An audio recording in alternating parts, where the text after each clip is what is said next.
Moi,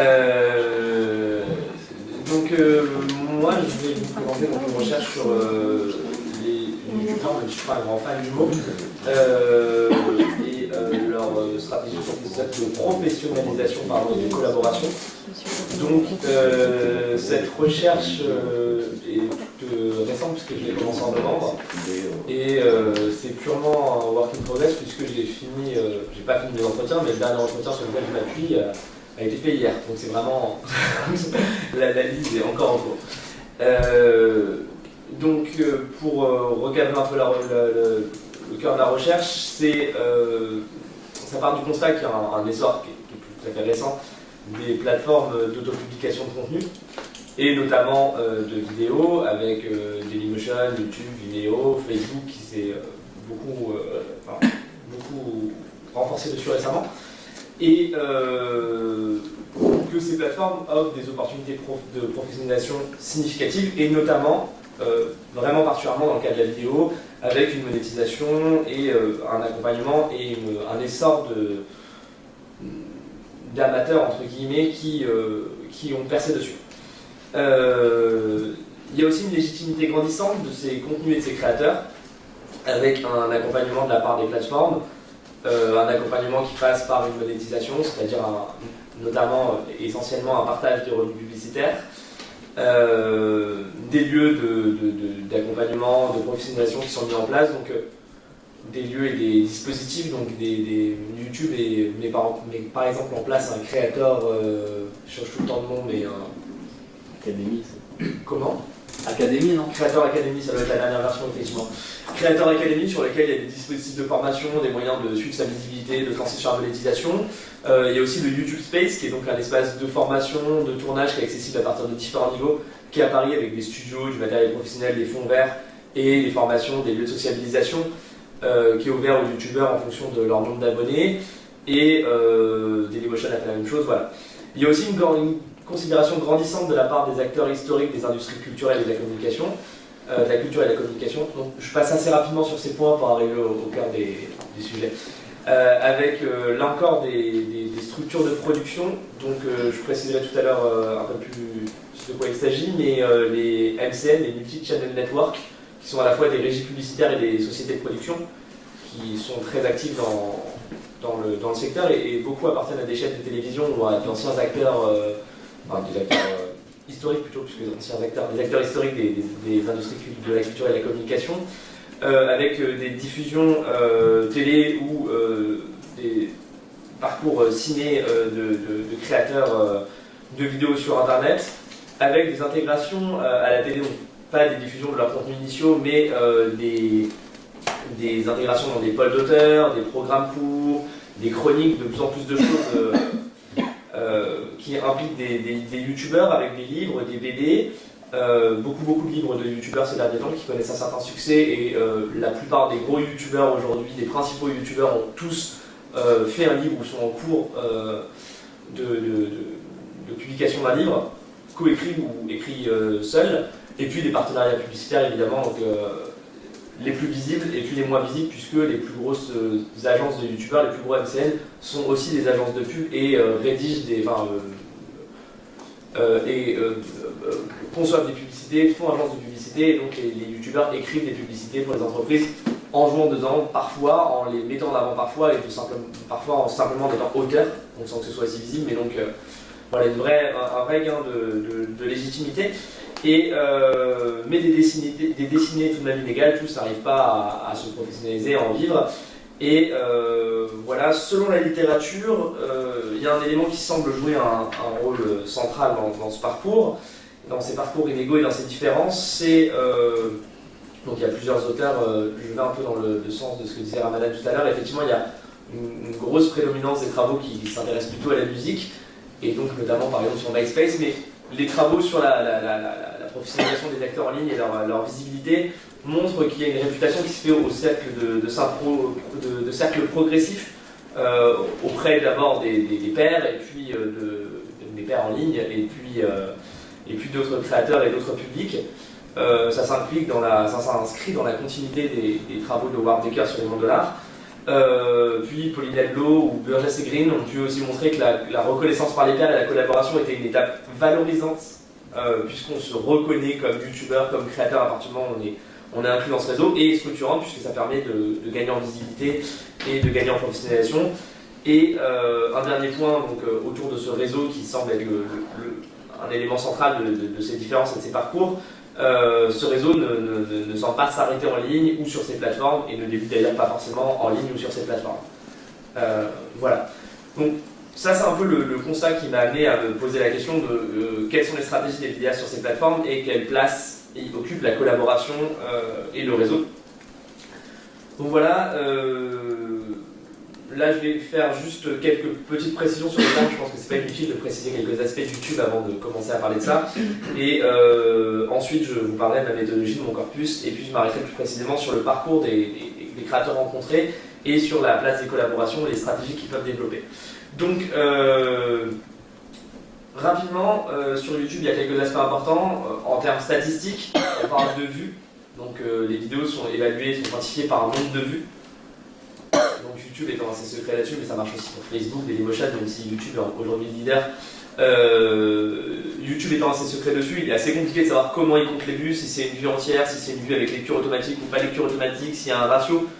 Globalement, il semblerait qu'il y ait un ratio de la vidéo vue, donc plus de la moitié de vidéo vue avec l'écran affiché sans lecture automatique pour que ce soit pris en compte comme une vue. Mais en tout cas, on compte par vue, on compte les chaînes par abonnés, c'est-à-dire le nombre de personnes qui s'abonnent pour être tenues au courant des publications, pour suivre les publications des chaînes YouTube. En parallèle de ça, il faut aussi prendre en compte le fait que tous ces youtubeurs ont des présences multiplateformes, sont sur Facebook, sont sur Twitter, sont sur Instagram, sont sur Snapchat. Donc on va parler de fans, de followers, de choses comme ça qui vont aussi avoir de l'importance, sachant que certains créateurs vont avoir une présence très faible sur YouTube et très importante sur Facebook, en tout cas largement inégale entre les deux plateformes.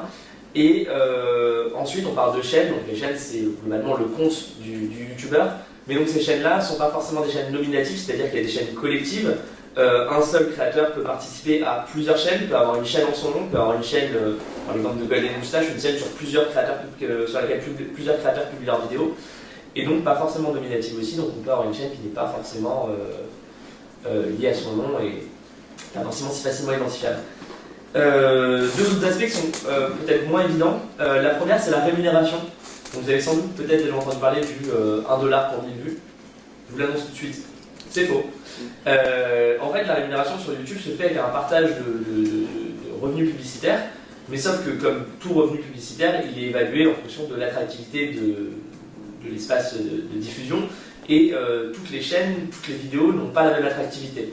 Une vidéo d'un interview exclusive d'une star sera plus attractive pour une publicité et plus coûteuse qu'une vidéo d'un obscur youtubeur. Une vidéo de tutoriel informatique ou de conseils informatiques pour une chaîne qui a son succès sera évidemment plus attractive pour une société de vente de composants informatiques, de produits informatiques, qu'une autre vidéo. Donc du coup, le ratio est un ratio souvent estimé, mais ça va énormément dépendre de la notoriété, de l'importance, du ciblage, de la précision du ciblage de la chaîne, si on a une chaîne qui a un public précis, des choses comme ça. Donc ça va vraiment dépendre de la vente, de l'espace publicitaire et du coût de cette vente. Et le partage après se fera à 50-50. Et le dernier aspect qui est essentiel aujourd'hui dans la structuration de YouTube, c'est donc les MCN, les Multi-Channel Network. Donc initialement, ce sont des régies publicitaires. Alors j'ai essayé de remonter, il y a énormément de fausses informations qui circulent sur le sujet et j'ai essayé, dans mon état d'art, de remonter assez loin sur la question pour essayer d'avoir la source initiale chaque fois. Initialement, il semblerait que Vevo, vous avez déjà vu Vevo et les artistes qui sont derrière, soit la première grosse régie qui a été créée en collaboration entre YouTube et les majors. Donc au début, c'est que Universal, très vite il y a Sony et EMI qui se joignent au projet. Et je crois que récemment elles sont toutes mises dans le projet, mais voilà, c'est une collaboration qui permet de jouer le rôle d'une régie publicitaire, c'est-à-dire vendre directement, négocier directement les espaces publicitaires, s'assurer du respect des droits d'auteur et valoriser les contenus pour que les producteurs de contenu restent, puisque YouTube gagnant de l'argent avec les contenus les plus attractifs, il a tout intérêt à ce que les contenus les plus attractifs soient là. Et donc les valoriser et valoriser ses partenaires. Donc initialement c'est Vevo qui valorise les clips et les contenus préexistants. Et très vite, d'autres MCN naissent pour, encore une fois, accompagner d'autres youtubeurs et accompagner la professionnalisation, excusez-moi. Et donc, au début, ces sociétés ne sont que des régies publicitaires et assurent le partage des contenus avec les youtubeurs, s'assurent eux-mêmes de la vente des contenus publicitaires, et très vite elles se sont mises à la production. Et donc ont aussi des studios et produisent aussi des youtubeurs, donc ils peuvent être en régie simple ou les produire. Et je vais essayer d'accélérer un peu parce que je vois que je tarde un peu. Dedans, il y a énormément d'acteurs historiques qui sont dessus. 10 minutes, ok. Énormément d'acteurs historiques qui sont dessus. La plupart des grandes chaînes de télé ont des groupes des MCN. Golden Moustache est à M6, Studio Bagel est à Canal+, et les autres ont aussi de leur, TF1, Finder Studio, France 4 et France Télévisions et Arte ont aussi des MCN, même si c'est un peu plus ambigu. Et en démol est dessus, et puis des acteurs du web pur sont aussi dessus, type Webedia ou Féminin, des choses comme ça. Voilà. C'était juste pour cette précision qu'ils sont centraux aujourd'hui dans la situation des youtubeurs. Puisque c'est eux aussi qui permettent d'avoir les meilleurs revenus publicitaires, puisqu'ils peuvent choisir et mieux négocier les ventes d'espace et pas simplement la vente d'espace automatique de YouTube. Donc des ventes d'espace plus ciblées, plus pointues, plus négociées. Donc ma méthodologie, c'est des entretiens compréhensifs avec 12 créateurs de contenu de fiction en ligne qui sont acteurs, auteurs, réalisateurs et producteurs. Parfois plusieurs rôles à la fin, souvent plusieurs rôles à la fin. Et rapidement, j'ai moins pu l'aboutir que ce que j'espérais, une étude des collaborations avec un recensement des participations qui est encore en cours, c'est-à-dire que je prends toutes les vidéos publiées, je regarde qui participe dedans, et une analyse des réseaux. Le corpus, Mathias Gerbic d'Internet, donc c'est une chaîne qui est produite par Studio Bagel et qui est diffusée sur Canal+ avec une web-série. Paul Lapierre, qui est le réalisateur de la chaîne Parlons Peu, Parlons Cul, qui est en régie chez Mixer, qui est produite par Mixicom, et acteur principal et co-auteur, co-réalisateur de la série Martin Sexe Faible, qui est produite par Studio 4, donc le MCN de France Télévisions. Marjorie Nohan, qui est membre, actrice et auteur du Laté Show, Mixicom, et qui a deux chaînes, sa chaîne nominative qui est juste en régie chez Mixicom, et Rétro Moreau, qui est produite et en régie par Mixicom, Benoît Blanc, qui est aussi chez Internet, Lucien Men, qui est membre de Golden Moustache, Grand Pamini, qui est un ancien membre de 10 minutes à perdre, donc qui est un des premiers collectifs qui a été diffusé sur Canal+, en programme court, Davy Maurier, qui est le créateur de Nerds, Golden Show, qui a participé au lancement de No Life, de Studio Bagel, de Golden Moustache, bon, le grand-père d'Internet, Nicolas Darnaud, qui est aussi un membre de Golden Moustache, Kéjan Kojandi, qui est le frère de Bref, du co-créateur de Bref, donc qui est acteur dedans, et qui est producteur de la chaîne Parlons Peu, Parlons Cul, et co-auteur et co-réalisateur de la chaîne de Maud Bettina Marie. Et Sophie Imbon, qui est une animatrice pour Marmiton, auteur et interprète d'un programme court pour Au Féminin, et auteur et interprète de la chaîne La Douche, Maud Lazzarini, qui est réalisatrice du Laté Show et de Rétro Moreau, et je termine avec Marion Seclin, qui est membre du Studio Bagel, qui est auteur et interprète de Mike Gaver sur Mademoiselle, et auteur sur Mademoiselle et chroniqueuse, qui a été chroniqueuse sur France 2. Donc voilà. Leur parcours, en termes de formation, une première idée reçue qui est souvent celle des créateurs qui ont démarré seuls dans leur chambre avec une webcam, est à casser. Donc je précise tout de suite, à l'exception d'une, j'ai plutôt rencontré des gens qui ont un certain statut dans le milieu. Donc c'est peut-être un des défauts de ma recherche, je ne m'attendais pas à avoir ça, j'ai plutôt une chance. Mais c'est peut-être un des défauts de cette recherche, c'est que du coup pour l'instant, le terrain en l'état passe peut-être justement à côté de ces créateurs qui ont démarré seuls dans leur chambre avec une GoPro.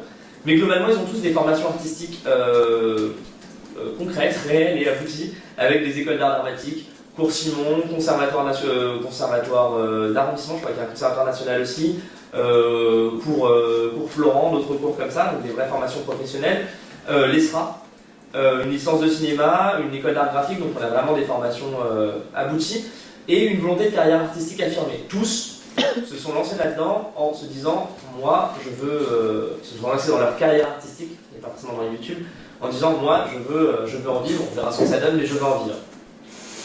YouTube n'est jamais le point de départ.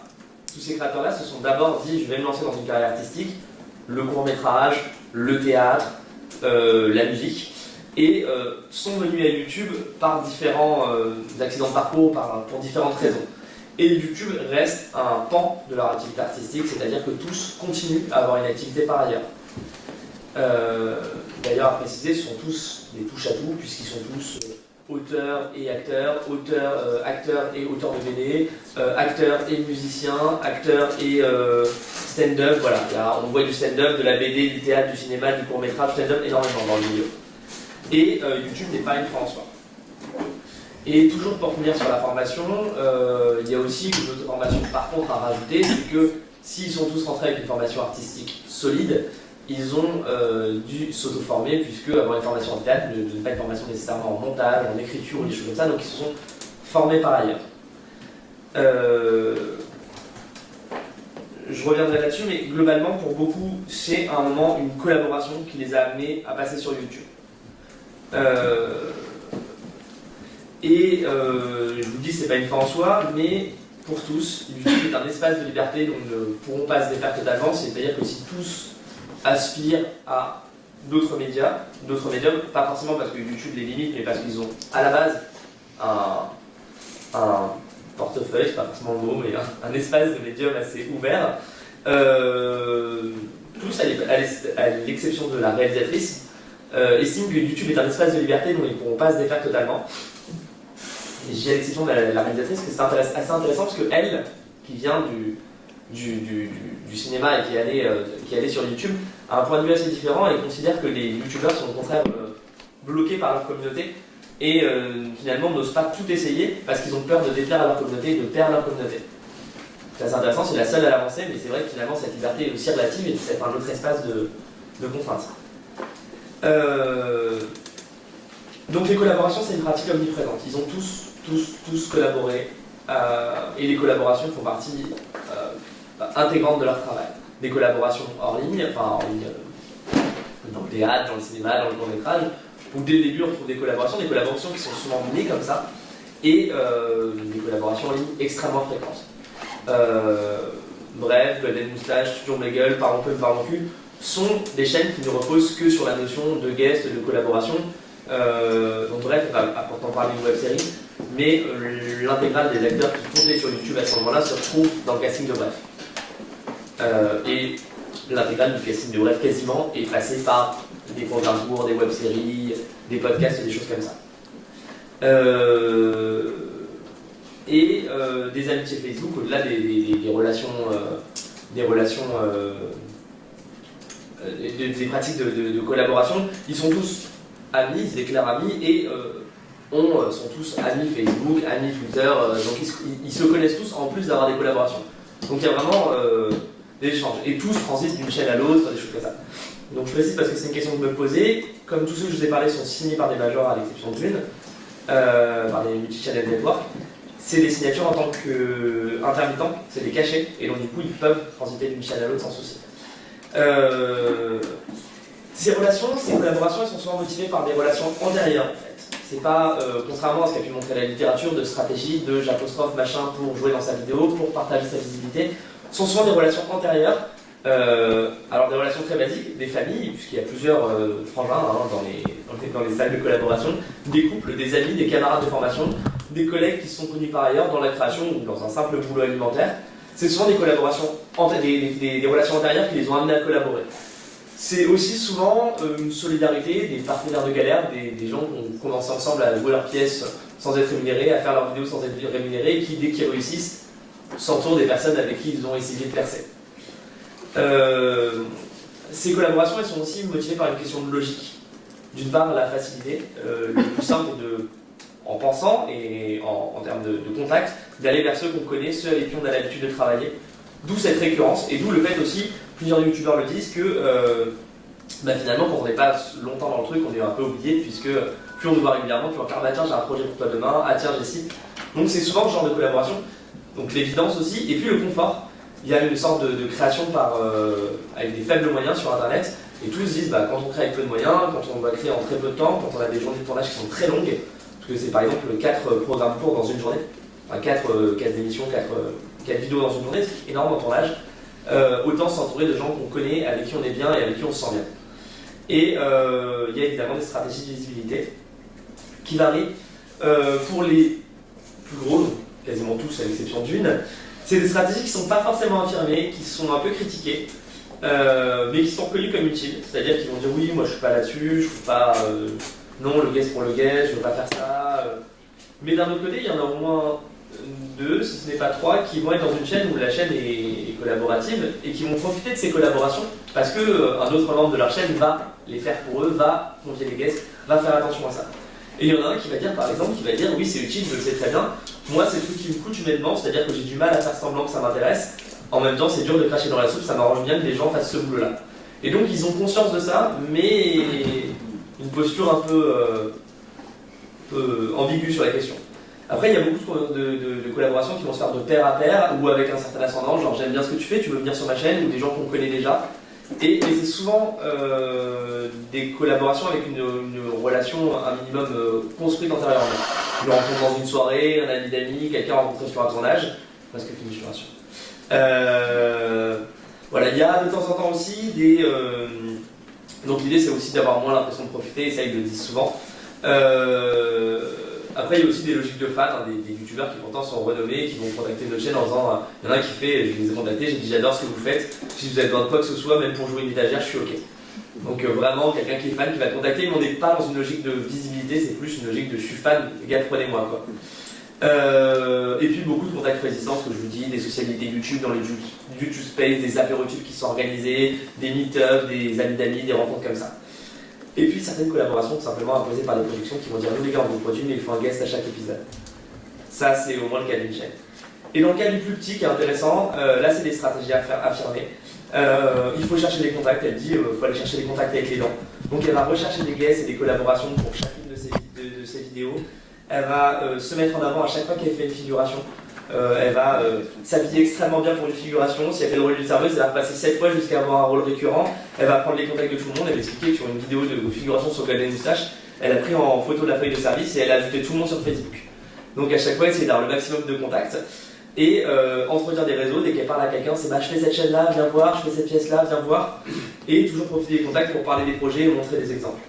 Mais c'est aussi, et c'est intéressant, c'est que toutes les prises de contact qu'elle fait, soit elle les fait avec des chaînes de niveau équivalent, soit elle les fait avec des chaînes un peu plus importantes, mais dans ce cas-là, elle les fait en écrivant un sketch pour les chaînes, en disant comme ça, il y a une relation d'équivalence, puisque j'ai quelque chose à leur proposer, je ne suis pas juste dans une relation de demande. Et voilà. Et elle souligne quand même à la fin que pour elle, il n'y a pas de... Elle ne le fait qu'avec des vagues connaissances ou des relations qui sont vraiment affichées comme telles, et pas avec des relations amicales, puisqu'elle a des relations amicales avec des gens plutôt intégrés dans le milieu. Et d'ailleurs, elle commence à passer dans le milieu, c'est ça qui est assez intéressant, c'est qu'elle a déjà des entretiens avec Golden Moustache pour faire partie de leur pôle d'auteur, des choses comme ça.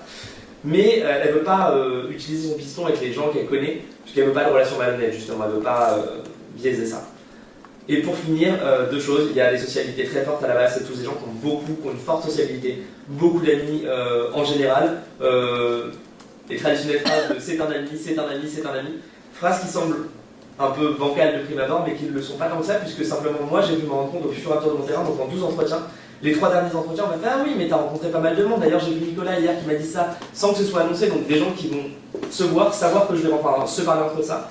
Voilà, et la dernière chose, des acteurs pivots, et ça c'est vraiment une chose à étudier dans la suite de la recherche, mais des acteurs comme David Mourier que j'ai pu rencontrer, les créateurs de Bref et notamment Navo, les créateurs du Visiteur du Futur et notamment François Descraques, qui vont être des acteurs qui sont pivots et qui vont passer par différentes chaînes et amener des gens avec eux, et finalement on retrouve les gens qui ont commencé avec David Mourier, qui sont à la production de Studio Bagel, à la réalisation chez Golden Show, qui sont à la réalisation chez François Descraques, et qui vont être comme ça, et finalement voir le créateur de Bref qui va faire du stand-up, qui va faire ah tiens je deviens DA chez Golden Moustache, ben viens avec moi. Et les gens qui viennent à YouTube parce que en stand-up ils ont rencontré Navo qui leur dit bah viens avec moi chez Golden Moustache, on a besoin d'un acteur. Et c'est ces acteurs-là pivots qui vont à première vue structurer la communauté. Et voilà, je suis en train d'essayer de comprendre mieux ça. Merci. Je suis navré, j'ai un peu dépassé.